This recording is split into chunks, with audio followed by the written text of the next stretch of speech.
welcome back to Movie Horizon. The title of this video is titled very vaguely because I didn't want to give away any spoilers.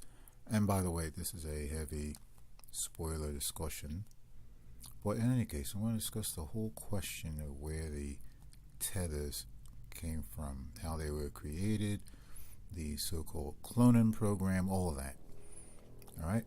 So, if you were to ask me, how does the cloning program work? How did it work? All that.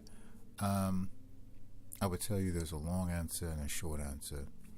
The short answer is that it doesn't matter. It's irrelevant. It's simply a plot device, a plot contrivance.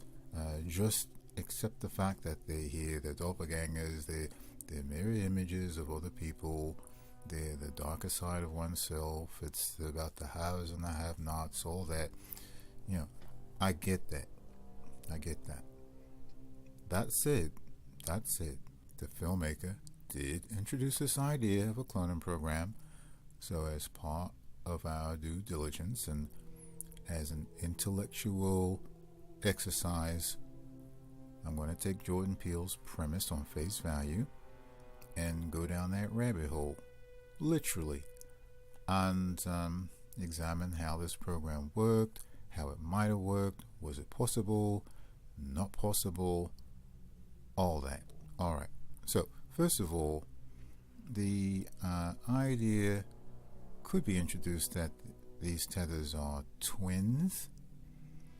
Now, if we were to look at that in the literal sense, that would mean that they were born at the same time, meaning the tether and the human person, born at the same time with the same mother under some type of medical supervision, presumably, and the like.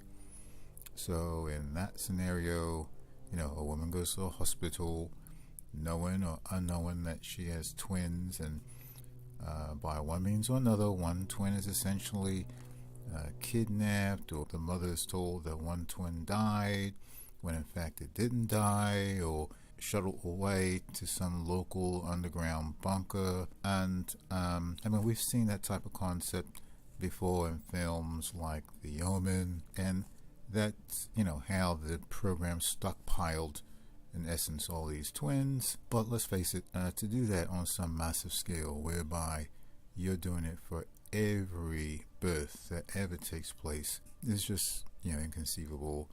And of course, not every person in the world was a product of a twin birth, so that's just not possible. So alright, so if you're going to go with the idea that all these people, all the tethers, are clones, and I think that's really the general presumption, that they're government sponsored, government created clones. And mind you, these tethers are all essentially the same age as the human counterpart, the subject of the clone. So that would necessarily mean that the clone was created at or about the same time as the real person's birth. That would mean that if by some means you get the newborn baby's DNA and started making a clone right away, that clone could necessarily be no closer in age than at least, say, 9 months apart in age, right? So while they're not exact twins, you could say they are, virtual twins.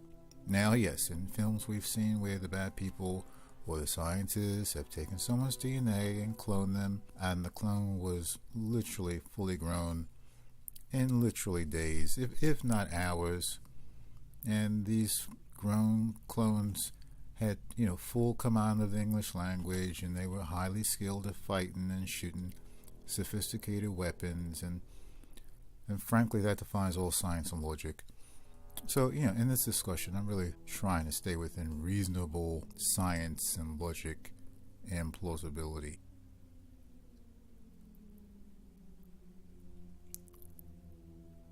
To watch the full 2-part comprehensive series where I address the tethers and the cloning program from literally every conceivable angle, click on the thumbnails above or click on the links in the description box below.